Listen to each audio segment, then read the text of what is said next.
In our culture, everything is based on success. But what is success? Who defined it? Who decided that success was the goal instead of fulfillment? What happens if we shake up that definition? What if we make our own definition of success? My name is Tony Grebmeyer, and on this podcast, I'm going to dig deep into the real stories behind success. Join me as I interview other entrepreneurs who've climbed up Success Mountain and have come back down to share their stories so you can succeed. If you're ready to join a community of other entrepreneurs redefining success and finding fulfillment, go to BeFulfilledLife.com and join the community. Now, let's dive into today's show. Welcome to Be Fulfilled. It is the real stories behind success. I'm your host, Tony Grebmeyer. As we Sherpa our way up to the top of Success Mountain, we are joined by a really cool guy, somebody who pre-COVID was just another friend in the world of somebody that I knew on Facebook. And today, we've got a chance to know each other a little bit better, and somebody I think you're going to really enjoy. He's a speaker, he's an entrepreneurial mentor, a personal brand expert, specializes in content marketing, sales, and transformational leadership. And he lives in my neighborhood. Pre-COVID, I didn't know him. We had over 300 some odd mutual friends. That just tells you that the people around you that you need to meet are like right in front of you, but I think you're looking for somebody to change your world outside of your neighborhood, and people in your neighborhood can change your life. He's somebody who's done that for me. Now, he believes the future of business centers on relationships, authentic connection. It's refreshing, and it's a really great approach that he has made like a whole career out of in life. And he seeks this like in relationships too. So something I want you to like zero in on today. So he's a sought after mentor from today's top experts, thought leaders, and influencers. Please welcome to the show, my dear friend. I'm really fortunate to be able to say that today, Nick Cavuoto. Hey, Tony. Thank you so much, man. Appreciate it. Excited to be here and contribute, man. This is amazing.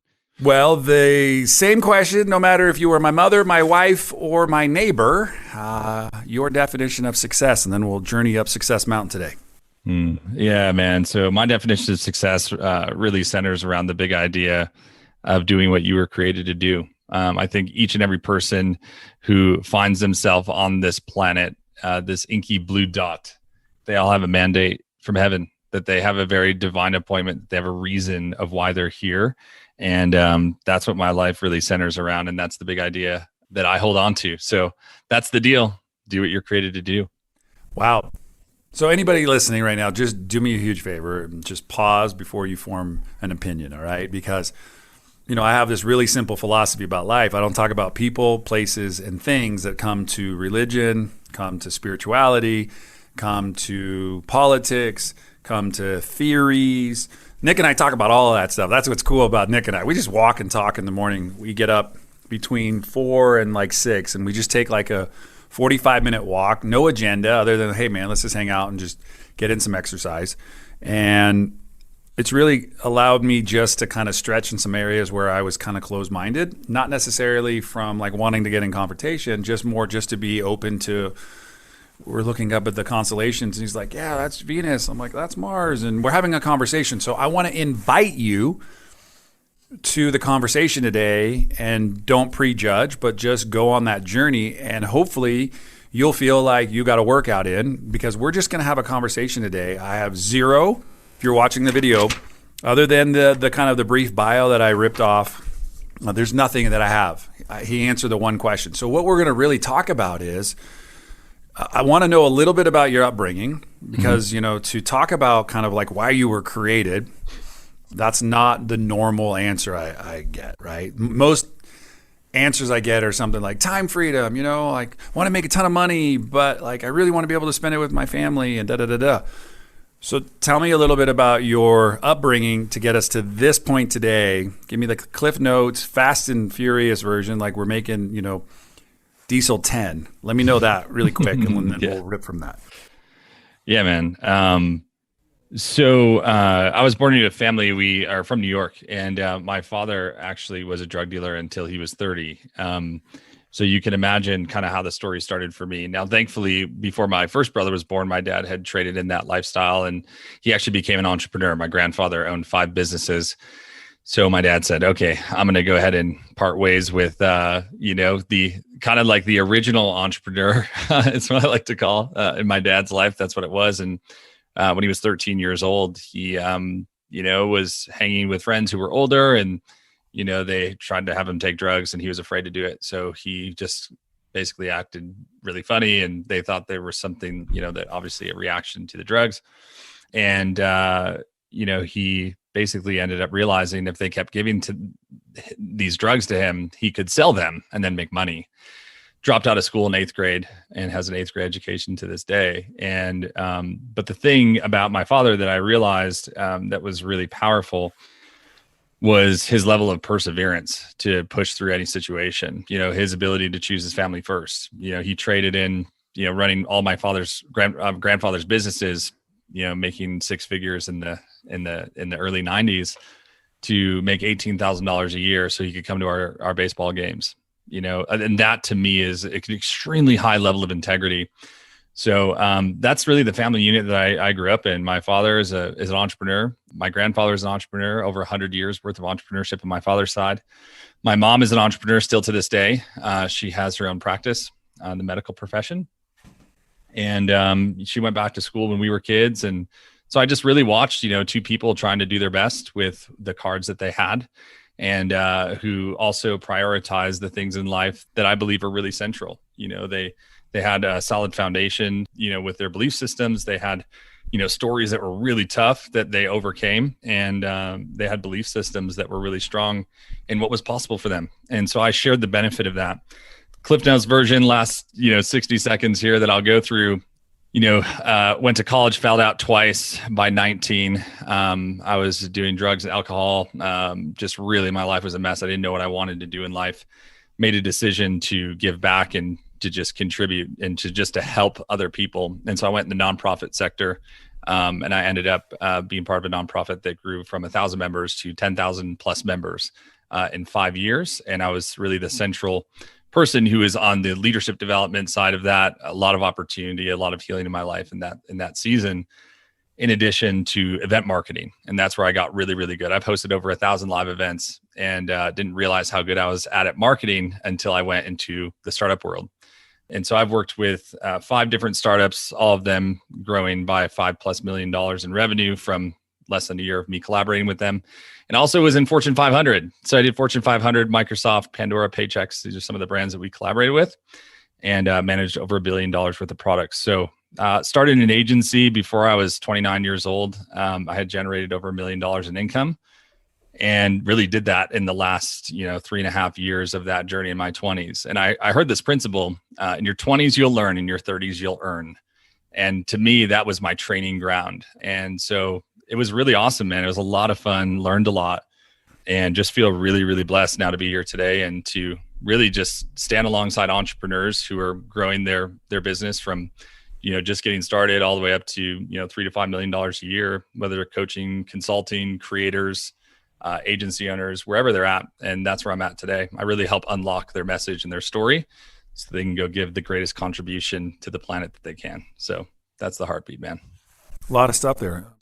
So in your 20s, you'll learn. Yeah. In your 30s, you'll earn. And in your 40s, and add on to it, you're going to yearn to become even more. As I approach the other number, that's after 40, one of the things that I've learned is the contribution piece, is really at the top, right? And so I walk with you, and anybody listening this morning, just know one thing, Nick has this really, really, really cool way of listening. A lot of entrepreneurs that I've met are so busy telling that they don't allow themselves to learn because they know better.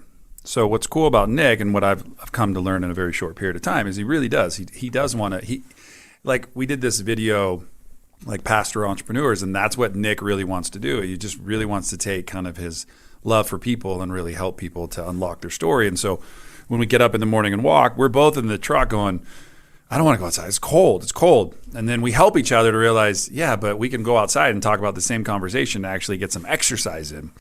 So the other piece that you mentioned was your grandfather's an entrepreneur, your father's an entrepreneur, your mother's an entrepreneur, and some beliefs had to change to help you become an entrepreneur too. What are some of your beliefs that you had to help yourself change going from corporate to going out on your own? Yeah. So one main thing was to not do things that I didn't want to do for people who didn't care. That's the PG version. But in reality, like that was really central.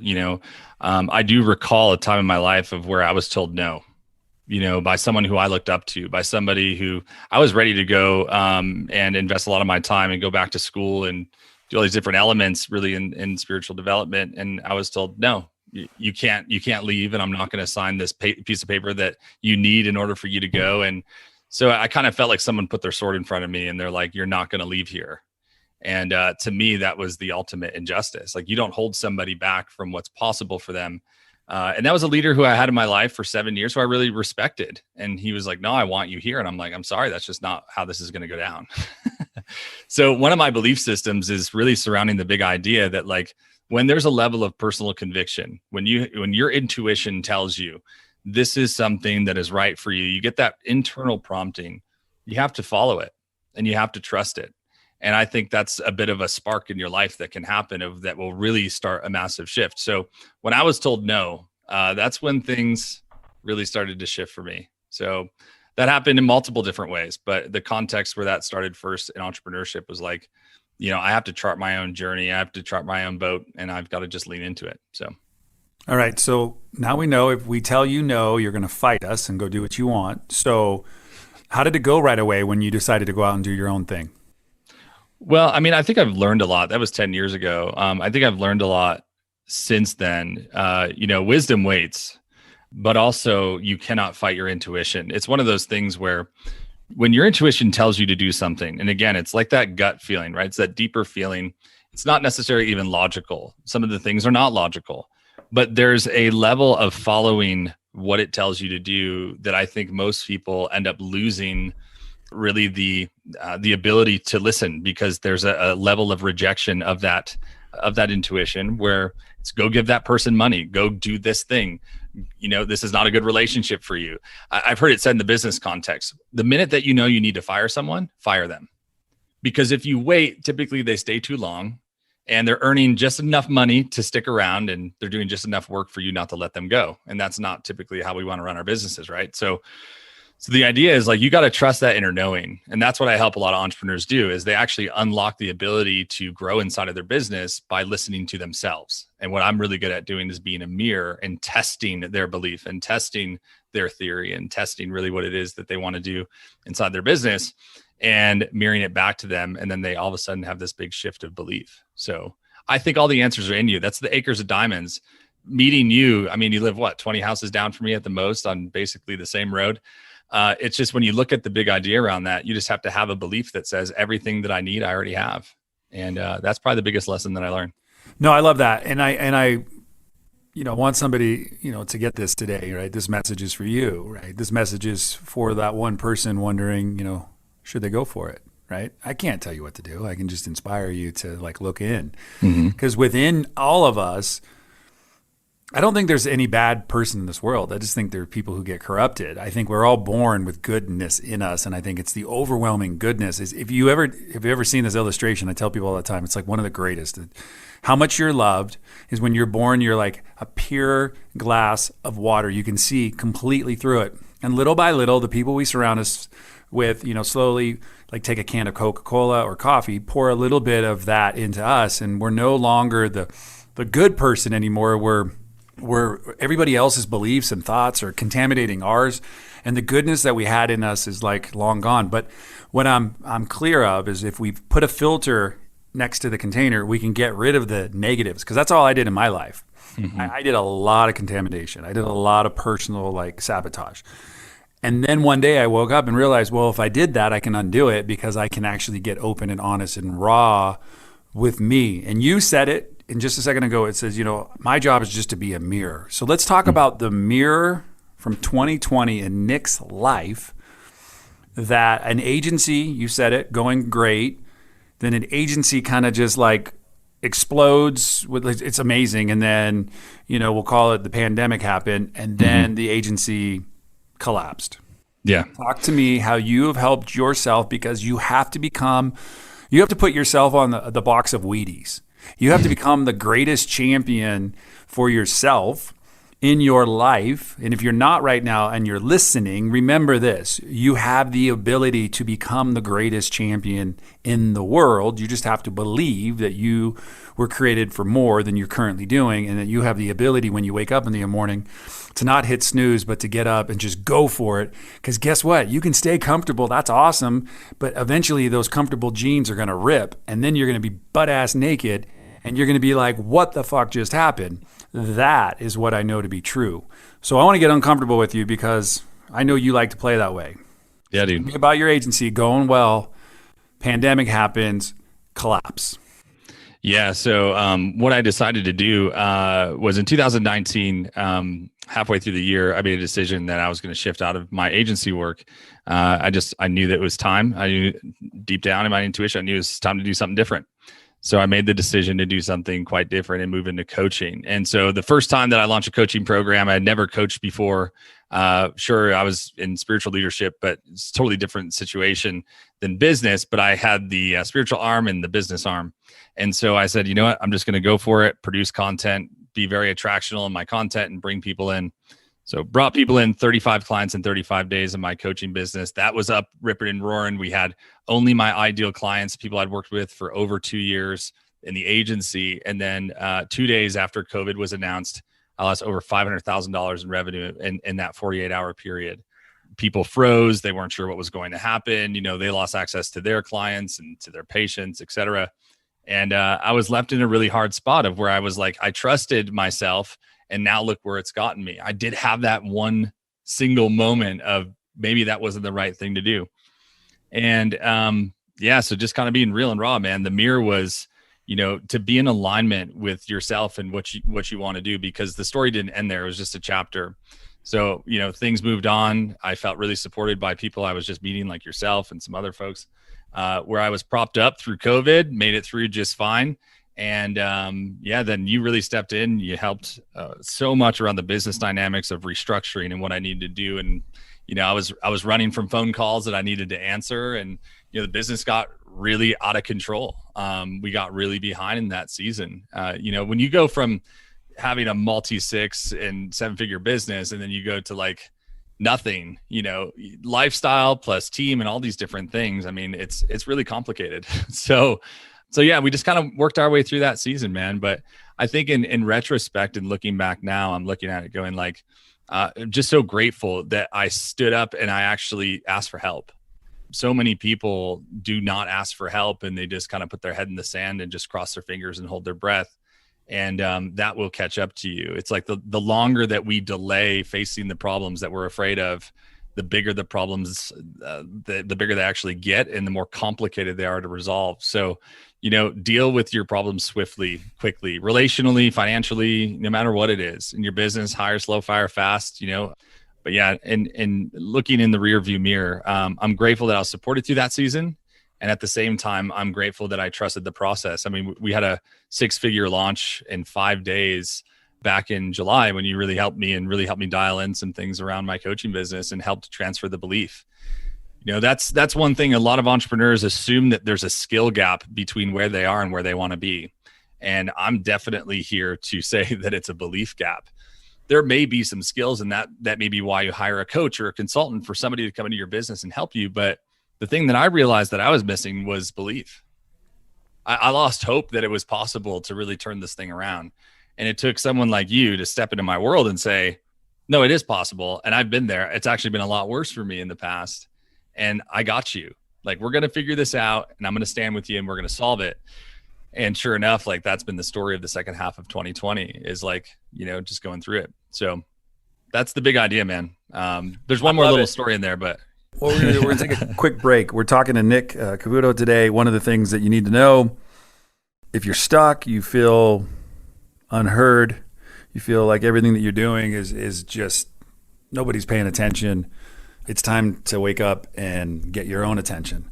One of the things that I love about Nick, and one thing that he said, like, we didn't know anybody, like we didn't know each other, and Nick actually moved first. He made the first move. He said, okay, in difficulty, what do I know how to do? I know how to serve. I know how to help people. So he got into service. That's part of the story you didn't hear. He got into service, and so all of a sudden, he goes, I'm just going to launch a Facebook group. I want to serve and help entrepreneurs in my neighborhood. And so he acted first. He went first. He put a group together. And the first couple of weeks, I was just so busy. That's really easy for an entrepreneur too, is to get real busy, right? And so I finally showed up, and then I just was able to listen and love, and some of my neighbors and people I knew kind of pretty good. And then I got to know really, really well throughout this process. And one of the things that Nick did was he got open, right? So you're not weak for asking for help, right? Mm-hmm. Asking for help is a sign of your greatness, not a sign of your weakness. So he just asked. And once he did that, I think everything shifted. And that's the season that he's in right now. He just asked. So we're going to take a quick break. When we come back, we're going to talk about steps on how to help people brand personal content. Because I think one thing through this I'm learning, I'm like, okay, I know a little bit about this, but I'm learning more every day that I walk and talk with Nick and then get to see him. And now I'm connecting him with my new world. So imagine somebody in your life right now that you don't know what they do, but you're curious to maybe ask. I'm going to invite you during this break to take out a piece of paper and write down some people's names in your life that you're curious to what they do. But now I'm going to invite you to ask them. And maybe, just maybe, that 6 degrees of separation, that opportunity that you've been waiting for, could happen over a Zoom call. Because that's what happened for Nick and I. We had a private Zoom call. He just asked me some questions, and I said, hey, man, I'll be transparent. Here's what happened. Next thing you know, we're looking under the hood, and I'm not a mechanic. I'm just somebody who's gone through it. So after I've gone through it once, I can help somebody.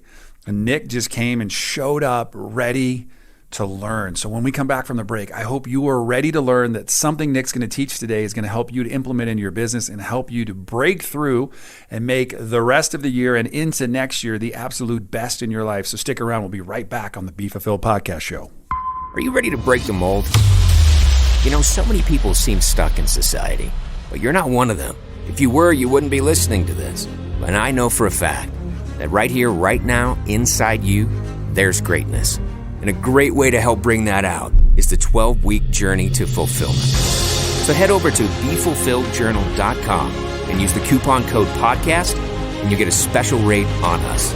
It's our way to say thanks for listening. As well, there's access to a private community of entrepreneurs ready to support you and your business. That's BeFulfilledJournal.com. All right, we are back on the Be Fulfilled podcast show. Special guest today, Nick Cavuoto, on our way down Success Mountain. Because you know what? I've not met somebody who can stay at the top for too long, because the wind is blowing and someone else will conquer it. But we can do our best, our reps in between, to really stay consistent in our message. And we're talking to today just somebody who's going to help you with your message and brand. So Nick, as we come back, what's the best way to improve, visibility as a personal brand? And do you have any tips, maybe, on ways people can create higher engagement? Yeah, absolutely. So the first thing is the premise I love to work off of, and it's what I call my intuitive personal brand framework. And again, you're going to hear that word thrown around a lot. It's just because I believe that if people can kind of dig deeper into their deeper why and the meaning around what they do, and just trust themselves and go produce in that way, it's just incredibly powerful. So let me give you a quick, key to clarity on this. People are not buying products and services, okay? People are buying you, which has to do with your story, your energy, and your magic. So if you really think about that as the thesis around your content creation, it's going to massively shift you out of, imposter syndrome and what does my audience want to hear? And it just will give you the ability to very authentically show up. So I want to just kind of open this up with a question, and you're going to feel the tension from this question, okay? And this is around story, which is the first step in the 7 steps to building a 7-figure personal brand. So I'm going to ask you this question, and I want you to really think about it, okay? Because the way that we connect with our audience the best, and it's the first principle that I teach on personal story, is by telling a vulnerable story. And vulnerable stories are extremely unique, and here's why. It's the quickest way to create authentic influence with your audience, because they're going to have the ability to understand who you are and what matters to you, what you've been through. And it creates a high level of empathy and also compassionate curiosity from the audience. So I'm going to give you a question that I want you to think about how you'd answer. What have you been through that you don't want anyone else to ever experience? What have you been through that you don't want anyone else to ever experience? There's a unique ability to communicate a story, because I know there's something that comes to mind for you right now. And for some of you, it's a traumatic event. It's a difficult event. It's maybe you experienced abuse in your life, or maybe you lost the person you love the most in this world. Or, I know for my brother, he lost his best friend. He was 12 years old to leukemia. I know that there's another person in my life and in my family who was abused as a child, 5 years old. I know it's going to bring up things that you're like, whoa, we just went there. That's really intense. Yep. And when we build personal brands, just how we build relationships, there's a moment in time of where there is that gut sink feeling. And so here's what I want you to think about with that story. Something I've been through that I don't want anyone else to experience is that I was nearly drowned in a pool at 5 years old. We were family vacation, and this girl jumped on my back, and she had special needs and didn't really understand situationally what was happening. And my parents were off chatting with their friends, which is totally fine. I'm a dad of 3 kids now. I get how easy and how quick those things can happen. But having that experience, I was petrified of water until I was 12, and my grandmother taught me how to swim again. And so for 7 years, I lived in intense fear. Yet at the same time, when I was 12, I overcame my greatest fear, which is my superpower as an entrepreneur of having the ability to persevere through any situation. And that's something where you can share a story around something that you've been through. You don't want anyone else to ever experience it. At the same time, it has a solution on the back end. So I want you to think about this in the formulaic process of the big idea, the story, and the solution.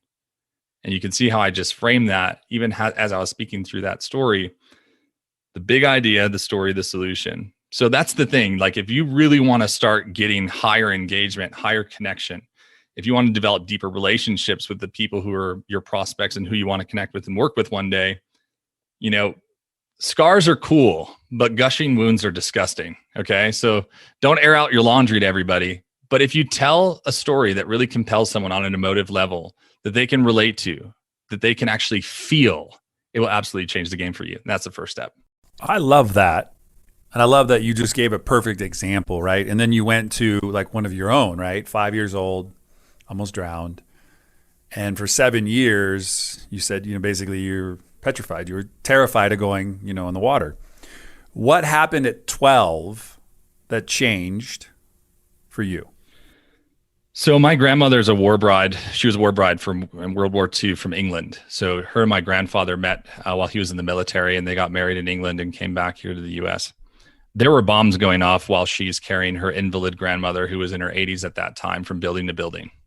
She had a very low tolerance for any BS, as you can imagine. And she called me to a higher level. I can vividly remember the pool. I can remember what chair she was sitting in. She would sit there and knit, and she would knit these hats all summer long for kids who were disadvantaged in our community. And she would donate them for kids for snow hats and gloves and things like that. Just a saint of a woman. And she basically said, I'm like, Grandma, you know the story. Like, I'm not going to, and she's like, you're going to get in that pool and you're going to swim. And she just sat there and was just knitting. And she's like, I'm not going anywhere until you get in, you do this. And of course, within like a half an hour, I'm having fun and I've overcome the greatest fear. So the shift that happened was that someone believed in me and someone was able to call greatness out of me. And they were also willing to put themselves in a tough situation, even momentarily, knowing that she saw something in me where she knew I would get it. And she just had the patience to say, like, okay, I'm just going to be right here. And so you're going to make me sit here all day, or are you going to go ahead and face your fear? And I just jumped in the pool and started swimming. Well, I got one more question, and then I'm going to throw you into the fulfillment round. Yeah. It's been an interesting year. And, I don't know if anybody really could have predicted. My buddy Vernon Foster, a good friend of mine, posted this question. He said, knowing what you know now in January, what would you have done differently? Like, knowing what you know now, what would you have done differently January 2020? So I'm going to ask you this question. You have any predictions for how the marketing space is going to play out today and beyond? The suits have been erased. The corporate environment has really had a massive transition. The real and raw authentic is okay, but real and raw is actually where the heartbeat is at, because you're now talking to executives while their kids are in the background and their dogs are barking and they're in their yoga pants. Like it's just a totally different environment. So connection is going to be huge. Intimacy, connection, real relationships, like that's going to be the deal moving forward. So you've said it, this year, Tony, but I believe it's 100% true that, what COVID did in a lot of ways was gave people, I think, the opportunity to really inspect their lives when it came to the people that they were around, and looking for trusted, high level, really engaging relationships was certainly the most important thing that came out of this. So I would say relationships are rocket ships. I think the people that you're around will help you get to, astronomical levels of what's possible for you. And so, it's going to be, politics never used to be in the workplace, but it's going to be now. I mean, if it already is, right? We know this. It's just it's so disruptive. Religion was not in the workplace. Well, it is now, because, there's this barrier that is starting to unfold. And so I think over time it disintegrates more and more. But certainly, text conversation versus email conversation, Zoom conversation with video on with your kids in the background versus, meeting in formal environments inside of, maybe a corporate office. I think those things are become more normal. And the benefit is we become more human. So, and we just really allow the walls to slowly lower themselves down for more openness, connection, and really transfer of really beautiful energy. So that's a big idea. That's why I think it's going to happen. We had a lot of conversations in the last couple of years. If you go out to dinner, you'd go, "Oh, do you see the table? They're all on their phones. They're not really having conversations," right? We'll go to a restaurant now, and everybody has to pull out their phone to scan the menu, and then everybody's back into on their phone again.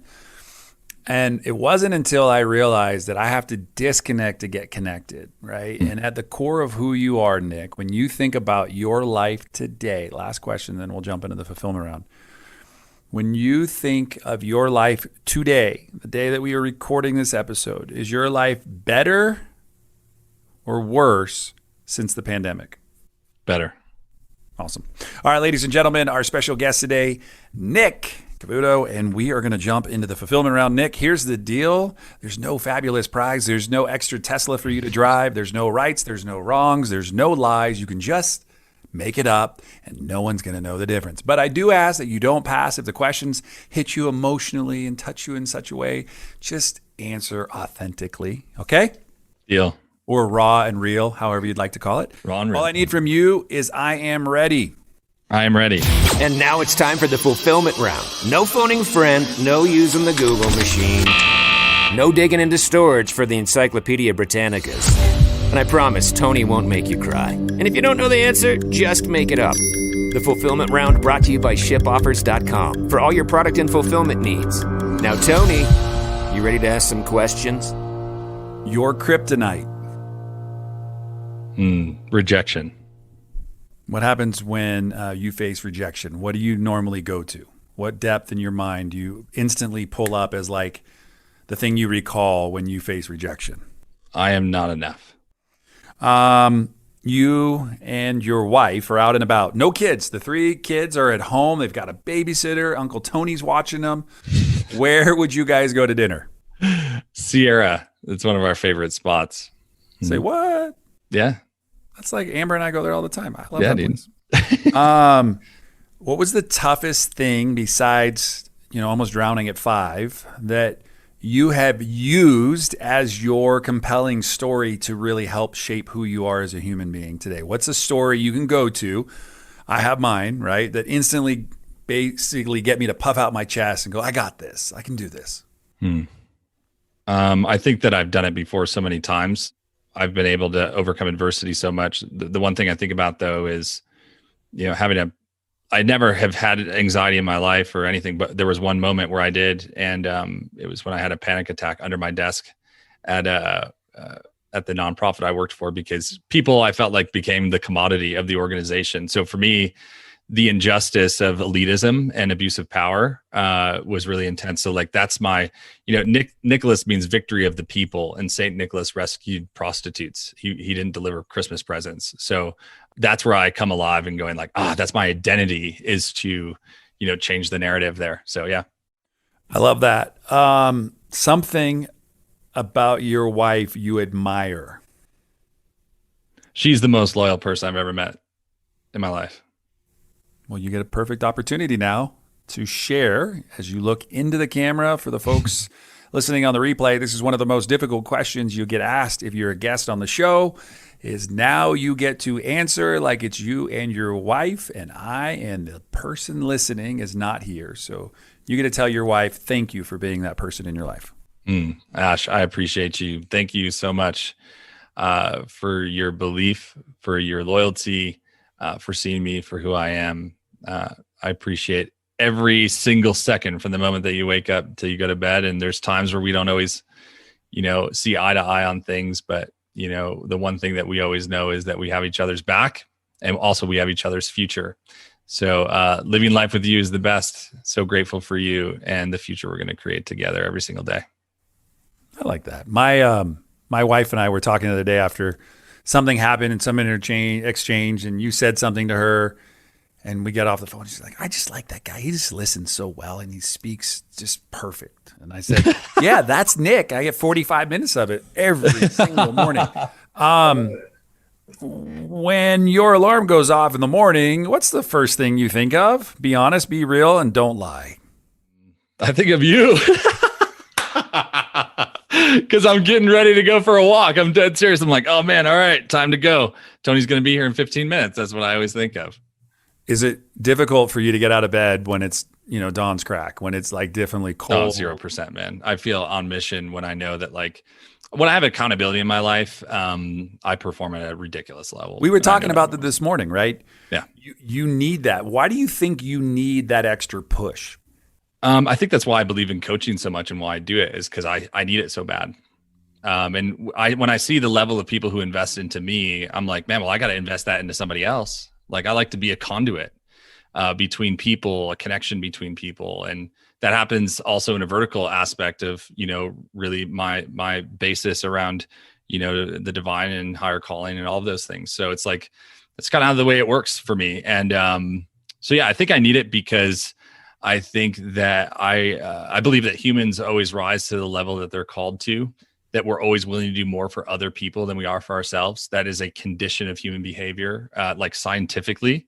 So it's finding who you're going to do it for and then executing. And so sometimes there's this aspect of like, I'm going to do it because that person believes in me, and that gives me permission to believe in myself. Everything comes down to permission, 100%. So in coaching, I write permission slips as many times a day as possible for the people. Who do you relate more to? Tom Brady, the champion, multiple victories, right? Some call him the greatest of all time as a quarterback, or Michael Jordan. Some people say he's the greatest of all time, multiple championships. Michael Jordan. The Last Dance. You got a chance to watch that series? Yeah, it was amazing. What was something that stood out that reminds you of you while watching it? Never put a saddle on a Mustang. Ladies and gentlemen, special guest made it through up and down Success Mountain to talk about it and to walk another time in the morning with me, hopefully. That is Nick. Nick, how do people in the world find you? And what's the best form of communication that you actually like responding to? Yeah, absolutely. You guys can check out my website, nickcavuoto.com. I shared with you guys today one of the 13 types of content that that entrepreneurs need to be creating on a daily basis. So you can check that out to my website, nickcavuoto.com. As well as I'm on Facebook, Nick Cavuoto, and Instagram is the best way to reach out to me and also to connect with me. And it's at Nick Cavuoto, Cavuoto. Last question. Are you on TikTok? No. Ladies and gentlemen, as always, it's been an honor to be here, to be your host, to be your Sherpa, to be your friend. That is Nick. I am Tony. And until next time, no matter where you go, no matter what you do, choose to make today the absolute best day of your life. Thanks for listening to today's show. But before you go, let me ask you a question. How would you like to be the architect of your journey in this game we call life? Take the next step now at www.tonygrubmeyer.com. Enter your details to get the first week of the Be Fulfilled Journal for free. It includes access to our private community of thousands of other entrepreneurs.